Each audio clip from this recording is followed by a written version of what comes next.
So this is my answer for evaluation question 4. How did you use new media technologies in the construction, research, planning and evaluation stages? So for our A2 product we had to create a music video in which I chose Night Drive Loneliness by Garbage, and we had to create 2 ancillary products in which I chose the magazine advert and a digipack. And throughout this process I have used various new technologies to create these products. I used, so an example would be Illustrator, Photoshop, a GoPro 4, DSLR camera and SlideShare. There's many more. All of these helped me create the product in which I ended up with. So first I'm going to talk about the music video by Garbage, Night Drive Loneliness, and what technologies I used to create the video. So for the video, I initially went out and got some test footage on an iPhone 6 using slow-mo and time-lapse, just to create different tempos and the pace and see which one went well with the song. In which are on my blog and I'll insert in the podcast. I also used a GoPro 4 for some test footage of trees in the wilderness, in which I just took outside school and on the moor, just to see the resolution that it gave me and if I could get it off the fisheye mode, see how well it worked. However, I did end up using the DSLR camera, just purely based on the fact that the GoPro, the fisheye was too effective and I just wanted it to be regular. So yeah, I ended up using a DSLR in which I used last year. However, this year I learned how to autofocus and a manual focuser, because I switched in between taking pictures for the digipack throughout and the magazine, as well as filming. I also, because some of my shots were in the dark, I had to increase the ISO, which then actually made the visual noise increase on the clips. So I've actually had to edit that, in which I edited it on Premiere, just getting rid of the loud noise on the screen. However, if I hadn't increased the ISO, then you wouldn't have been able to see the character because I filmed in the dark. So yeah.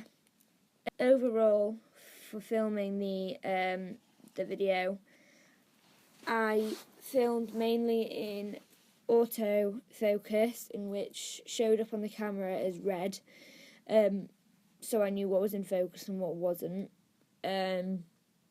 I think this worked effectively. Most of my shots are in focus and not in focus when I want them.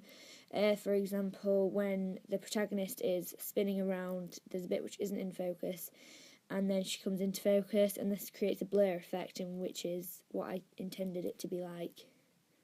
Also, to upload this video, I put it on YouTube. So from putting all the video clips into Final Cut and creating it rough cut by rough cut, I then went into master file and share, and then I uploaded it to my computer and saved, and then I uploaded it to YouTube on a public account, and then I would embed the link and then put it on my blog. Learning how to embed a link I actually found quite difficult. To begin with, I was just copying the link. However, I wanted the actual YouTube video to show on my blog, so I've learned how to do that. I also use YouTube for the uploading. However, as well as the uploading, I used it for the research into choreographers, because my video involved some dancing of the protagonist, who was showing to be Shirley Manson, the lead singer of Garbage.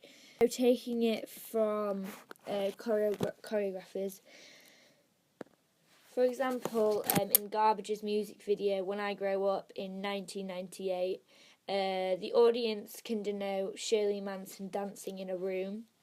So I wanted to take that sort of dancing and take it outside in my own way, which matches some of the common conventions of alternative rock genres, most of which in the late 90s were set outside.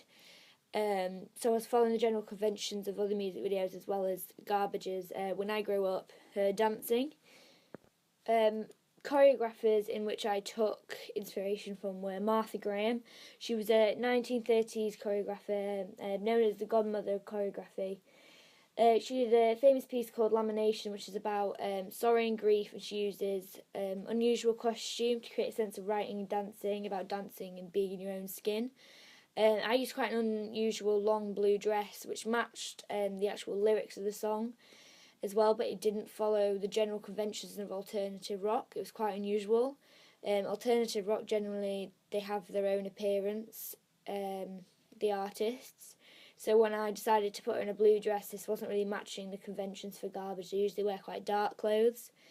However, because I wasn't following the general conventions with the costume, with the hair, Shirley Manson is known for her red hair variations. So my protagonist, because she was portraying Shirley Manson, also had red hair. This allowed the audience to connote that she was Shirley Manson and she was presenting her. So from my research on YouTube as well, I learnt about Pina Bausch. She tends to have dancers in long dresses and battling the elements. As seen on my blog, she, in one of her dances, she's wearing a long black and red dress, and it's meant to be fall. So for example, in summer, one of her dancers was wearing a yellow and blue dress, so it's sort of battling the elements. So whereas mine's wearing a blue dress, sort of by the dark of night and as well the daytime, because obviously at night time there's darker blues in the sky, and in the daylight it's lighter blues. So this matches the sort of conventions of Pina Bausch, which I followed and took inspiration from.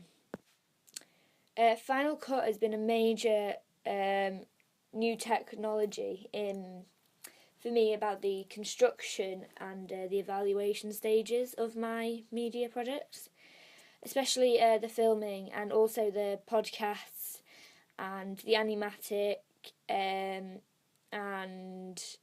the audience feedback. So if I start with the animatic in which I created, so initially I wrote out and drew a screenplay of my ideas of how the story was going to go. And then I scanned the images, put them on a memory stick and put them onto the Mac at school. And then I put them into Final Cut and put the music of Night Drive Loneliness behind it. And this created the animatic, which is on my blog, which I'll link here.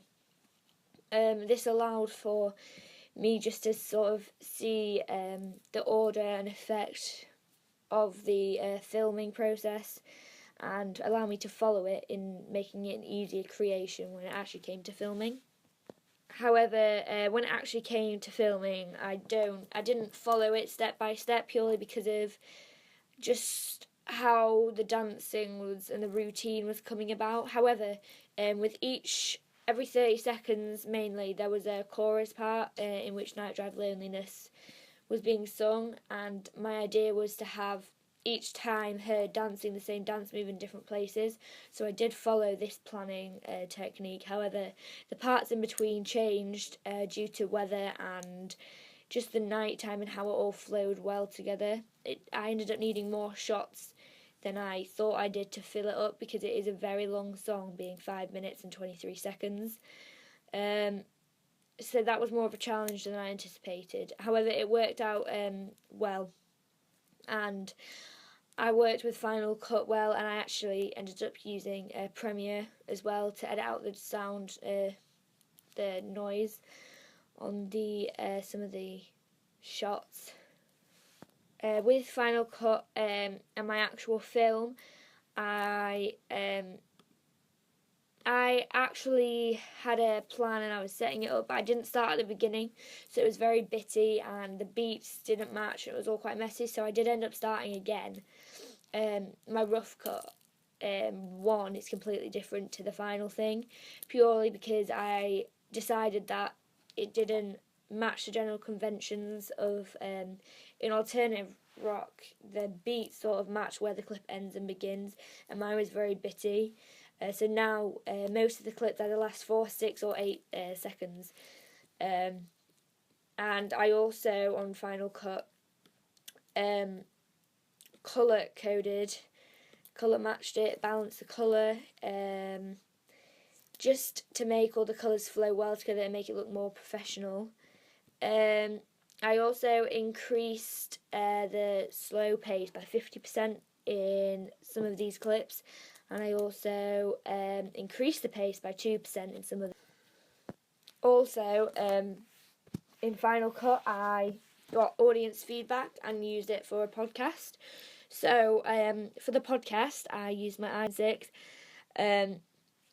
to record myself talking about how the filming process went on the day and what could have been improved, and I then emailed myself to scafestudios@gmail.com from my iPhone to my email account, the voice memo, put it into Final Cut, put a text on it saying podcast number 3 and then the date, and I just uploaded it to YouTube and posted it and then linked it, embedded it to my blog.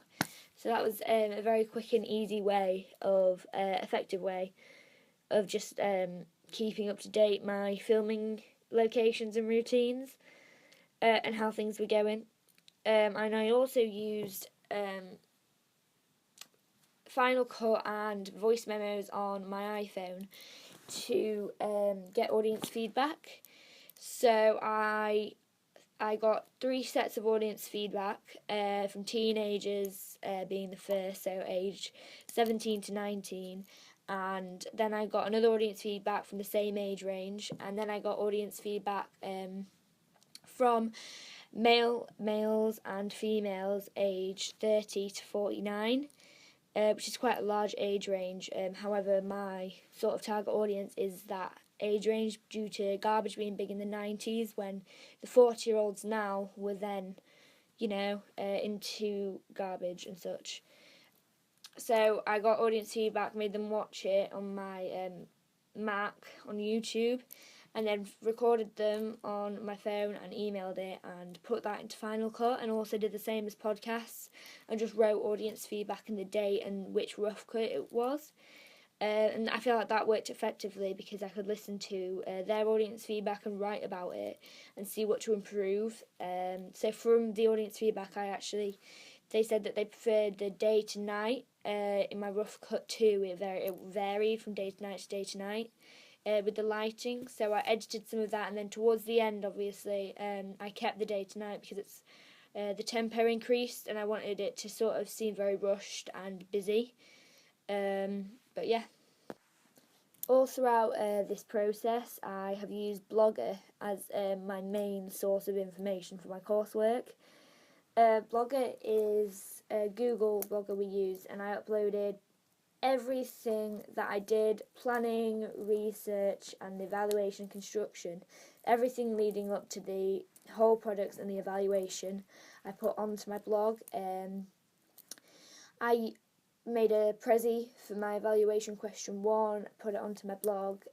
All my rough cuts are on there, evaluation stages, planning, analysis of various music videos. I use Blogger as my textbook. At the beginning of last year, I had no idea how to use Blogger, how to set it up, lay it out, and now, I'm keeping up with the layouts, putting everything into just different sections, making it easy and coherent to look at and to find things.